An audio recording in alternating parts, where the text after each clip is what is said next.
అస్సలాము అలైకుం వరహమతుల్లాహి వబర్కాతుహు. అఊజు బిల్లాహి మినష్ షైతానిర్ రజీం. బిస్మిల్లాహిర్ రహ్మానిర్ రహీం. సూర అల్ ముల్క్, ఆయా number 21 to 30. ఆయా నెంబర్ 21. ఒకవేళ ఆయన గనక తన ఉపాధిని నిలిపివేస్తే మరి మీకు ఉపాధిని ఇచ్చేవాడెవడో చెప్పండి. ఎవరూ లేరు. కానీ వీరు, ఈ అవిశ్వాసులు మాత్రం తమ తలబిరుసుతనంపై, పలాయనంపై పాతుకుపోయారు. అంటే ఆయన వర్షాన్ని కురిపించకపోయినా, వ్యవసాయోత్పత్తులు నిలిపివేసినా, లేక పండిన పంటలను నాశనం చేసేసినా ఒక్కోసారి ఇలా జరుగుతుంది కూడా. మీపై కరువు కాటకాలు వచ్చి పడతాయి. ఒకవేళ మీపై గనక ఆ దుర్భిక్షం తాండవిస్తే అప్పుడు దైవ ప్రణాళికకు వ్యతిరేకంగా మిమ్మల్ని ఆదుకోగలిగేవాడు, మీకు పుష్కలంగా ఉపాధిని ప్రసాదించేవాడెవడైనా ఉన్నాడా? అంటే వీరికి ఎంతగా ఉపదేశించినా, ఎన్ని ఉపమానాలను ఇచ్చినా వారి మనసులు మారటం లేదు. పైగా మా హితబోధ వారి తలబిరుసుతనాన్ని మరింత పెంచుతూ పోతుంది.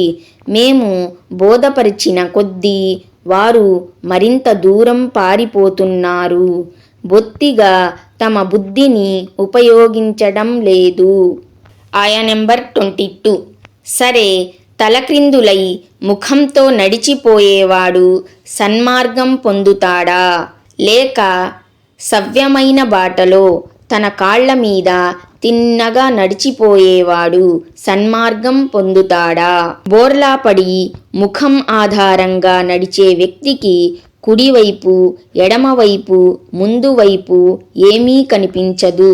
ఎదురు దెబ్బల నుండి కూడా అతను సురక్షితంగా ఉండలేడు. ఇలాంటి వ్యక్తి తన గమ్యస్థానాన్ని ఎలా చేరుకుంటాడు? అదేవిధంగా ఇహలోకంలో దైవాజ్ఞులను పెడచెవిన పెట్టిన మనిషి పరలోకంలో సాఫల్యానికి, ముక్తికి దూరమైపోతాడు. వంకర టింకర దారుల్లో కాకుండా సరైన మార్గంపై నడిచినవాడు గమ్యస్థానానికి చేరుకుంటాడు. మరో విధంగా చెప్పాలంటే దైవ విధేయత మార్గాన్ని ఎన్నుకున్న వ్యక్తి పరలోకంలో సాఫల్యం పొందుతాడు. మరికొంతమంది అభిప్రాయంలో ప్రళయ దినాన అవిశ్వాసికి, విశ్వాసికి ఎదురయ్యే పరిస్థితి ఇక్కడ వర్ణించబడింది. అవిశ్వాసి ఆనాడు తలక్రిందులుగా చేయబడి నరకంలోకి తీసుకుపోబడతాడు. విశ్వాసి మాత్రం తన కాళ్ల మీదే నడచి తిన్నగా స్వర్గానికి వెళతాడు. అవిశ్వాసుల గురించి ఖురాన్లోని మరో చోట ఇలా అనబడింది: వారిని మేము ప్రళయం నాడు గుడ్డివారుగా, మూగవారుగా, చెవిటివారుగా చేసి బోర్లా పడవేసి లాక్కువస్తాము. సూర బనీ ఇస్రాయిల్, ఆయా నెంబర్ 97. ఆయా నెంబర్ 23. వారికి చెప్పు, మిమ్మల్ని పుట్టించినవాడు ఆయనే, అల్లాయే. మీ చెవులను, కళ్ళను, హృదయాలను చేసినవాడు ఆయనే. మీరు కృతజ్ఞతలు తెలిపేది మాత్రం చాలా తక్కువ. అంటే తొలిసారి మిమ్మల్ని ప్రభవింపజేసినవాడు ఆయనే.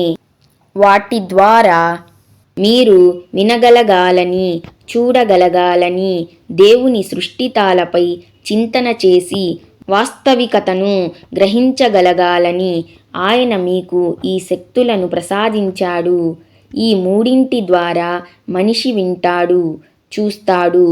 ఉచితానుచితాలను గురించి ఆలోచించి ఒక నిర్ణయానికి వస్తాడు.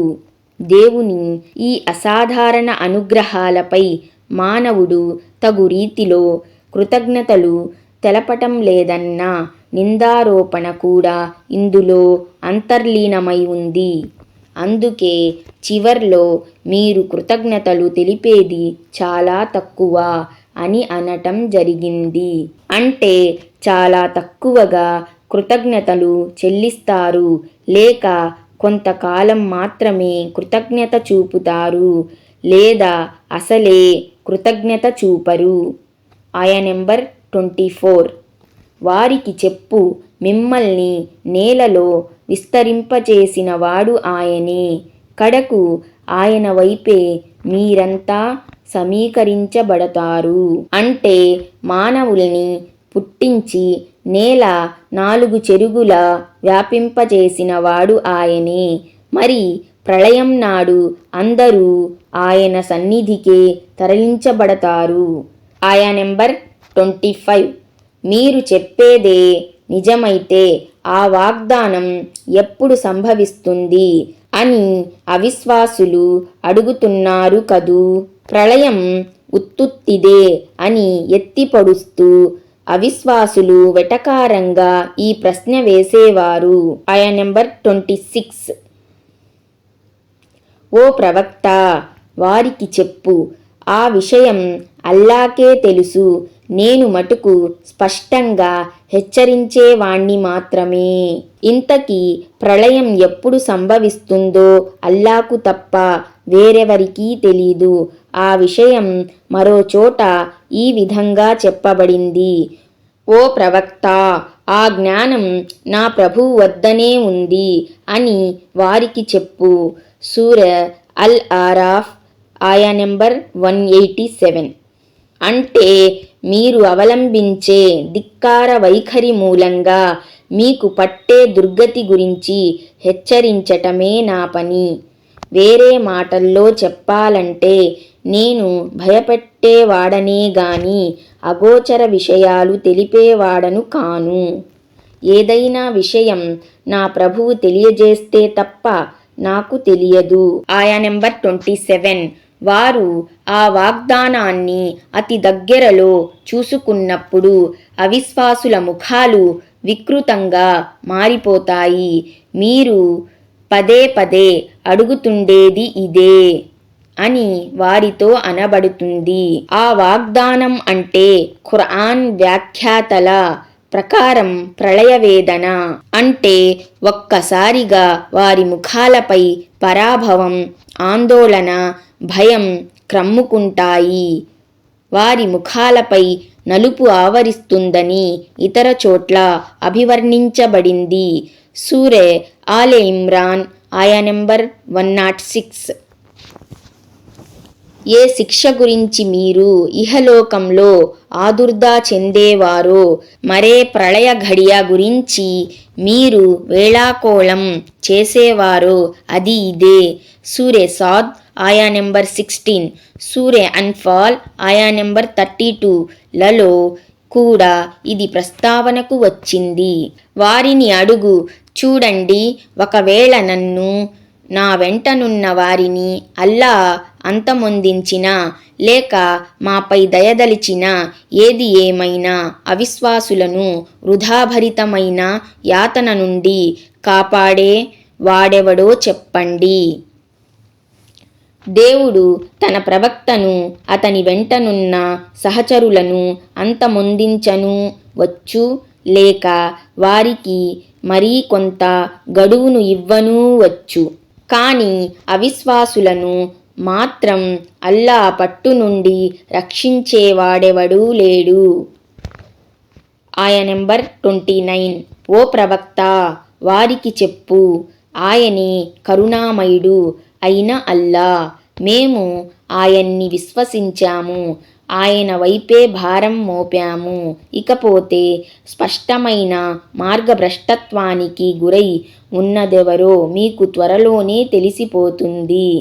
అంటే మేము ఆయన ఏకత్వాన్ని దృఢంగా విశ్వసించాము, అందుకే ఆయనకు సహవర్తులుగా ఎవరినీ నిలబెట్టము.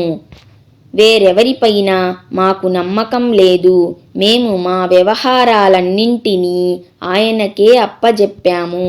ముష్రికుల మాదిరిగా మేము ఇతరత్రా చిల్లర దేవుళ్లపై ఆధారపడి ఉండము. అంటే మార్గవిహీనులు మీరో మేమో తేలిపోతుంది. ఈ వాక్యంలో అవిశ్వాసులకు తీవ్రమైన హెచ్చరిక ఉంది. ఆయా నెంబర్ 30. వారిని ఇలా అడుగు, చూడండి, మీరు త్రాగే ఈ నీరు గనక భూమిలో ఇంకిపోతే మీ కొరకు నీటి ఊటను బయటికి తెచ్చేదెవరో చెప్పండి. గౌరన్ అంటే నీరు నేలలో ఇంకిపోవటం లేదా మరీ అడుగు భాగంలోనికి దిగిపోవటం అని అర్థం. అంటే దేవుడు మీ త్రాగునీరును లభ్యం కాకుండా చేస్తే లేక మీరు తోడి తీయటానికి వీలు కానంత లోపలికి దాన్ని దిగబెడితే మరి మీకు స్వచ్ఛమైన తియ్యని నీరును సరఫరా చేయగలవాడెవడూ లేడు కదా. మీరు నిరంతరం పాపాలకు అపరాధాలకు పాల్పడుతున్నప్పటికీ ఆయన మీకు త్రాగునీటిని సమకూర్చుతున్నాడంటే నిశ్చయంగా ఇది ఆయన కటాక్షమే. అస్సలాము అలైకుం వరహ్మతుల్లాహి వబరకాతుహు.